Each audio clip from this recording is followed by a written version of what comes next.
Hi, this is June Stanley. This is my EDL 851, Module 8. This is a summary of the readings, teacher evaluation and issue overview. Teacher evaluations used to rely heavily on observations and student work. The principal would collect teacher records, etc. But I think the problem with that is that very often principals don't get into the classroom.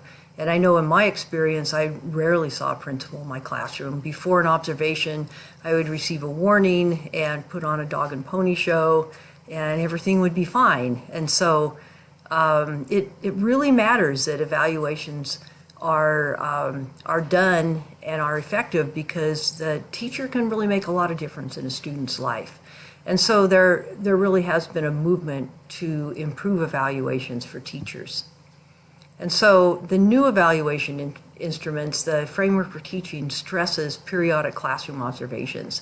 And I think this is a great idea, where the principal comes around frequently and for quite a long period of time. And all these observations obviously should be keyed to the standards, and the principal should be knowledgeable of the standards. They should know what they're looking at when they're looking into a classroom. They should look at the classroom climate. They should listen to teachers, parents, students. They should really have an ear to the ground in trying to figure out how good of a job a teacher is doing.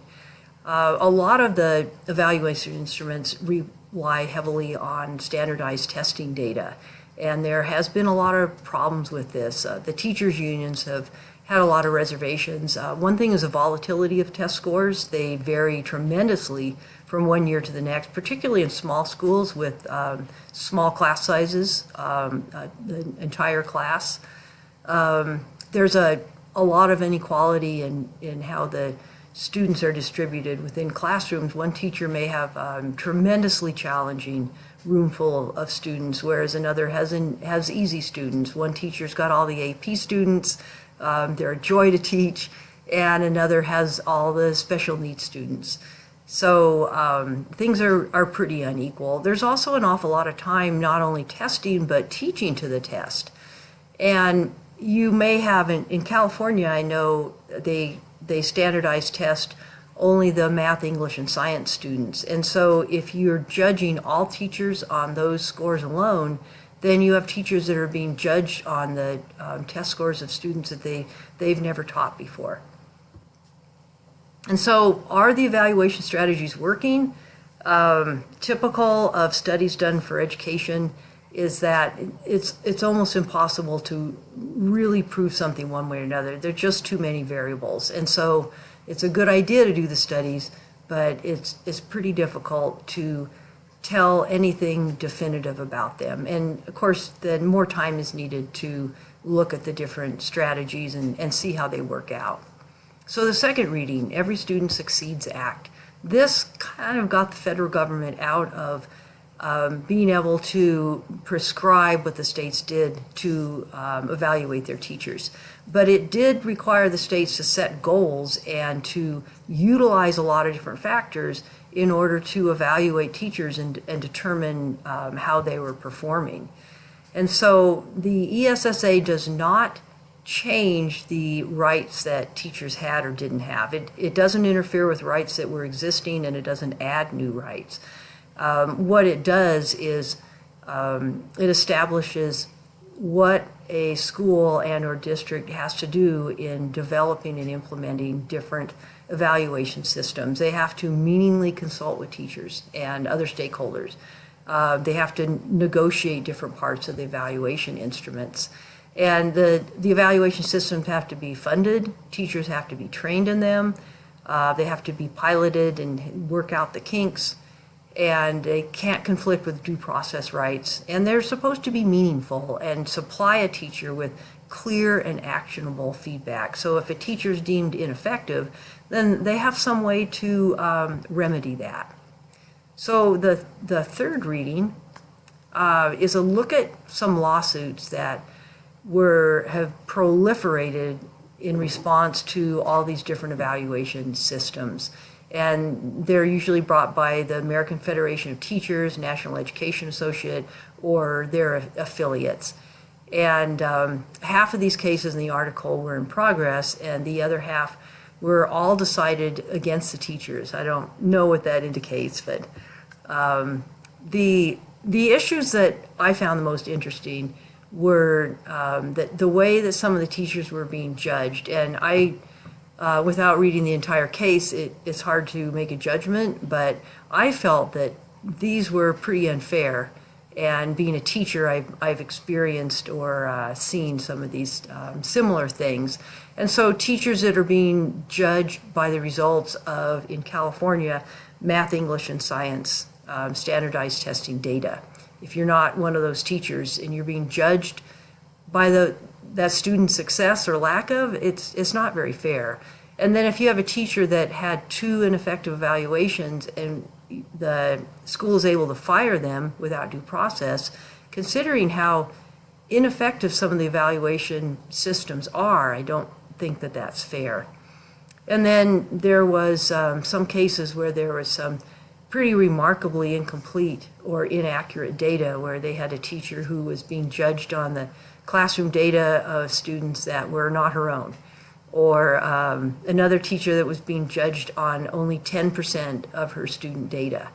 And then again, it's not fair in that teachers are looked at as all having the same job. You may have a teacher that has a lot of special needs students, and she may be a terrific teacher, but her test scores overall may suffer, even though these special needs students are being highly successful for them, their test scores may still be below the average. And that's not just special needs, but there's all sorts of other variations among classrooms and schools and districts. So evaluation methods, a lot of them are inconsistent, and so I think we have quite a ways to go before we have some really effective evaluation systems. So my school, Earl Warren Adult School, is a school within a California prison, and our evaluations are, there hasn't been much to them. And in defense of my administrators, who I feel are quite good and who really know what their teachers are doing, our school they're fairly new administrators, and they've been working very hard, and I think that evaluations and observations are something that I think are going to be closely looked at in the near future. Maybe the next year or 2 is my guess. As for now, each administrator only has to look at about a dozen teachers, and so they do have a pretty good feel, I think, for how good of a job we're doing. However, I don't hardly ever see them in my classroom. And so they fill out a report that they check off how we're doing on these items, skill, knowledge, etc. And of course we sign it, but it says in signing it doesn't mean we agree, and we can check the little box saying that we would like to discuss the report. And there we would go over our supervisor's head and go to our assistant warden for education. However, my administrators, I feel I would have no trouble talking with them and discussing any problem that I had. And I feel that they're very fair, and they really just want the best for me. They want me to succeed and our students to succeed. And so following right along with that, if a teacher in our school is fired, I think that they ought to go. They receive a tremendous amount of help, and the administrators bend over backwards to give them all the support they could possibly give. And before they're actually fired, and I suppose this would be something the teacher can do, before they're actually fired, there's numerous meetings with the assistant wardens, with the warden, with the union reps, with all the administrators, with the other teachers. You know, they really have whatever help they need or want in order to not be fired. So the legal case I chose was Sherry Letterman, and she is an elementary school teacher. She was judged ineffective on just one part of her annual evaluation, the part that dealt with standardized test scores. And the article says scores will be unreliable from year to year. and New York, where she taught, used just one single year's data rather than a multiple year average. Obviously, using multiple years in a school, you may have difficulties with that, but yet, statistically speaking, 1 year, it could fluctuate wildly. And so she had a lot of support. The union wasn't actively involved, but obviously supported her.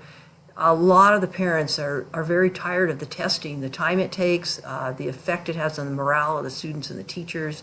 And so she had a lot of parents behind her, and also the arguments of some fairly prominent academics against those type of evaluations.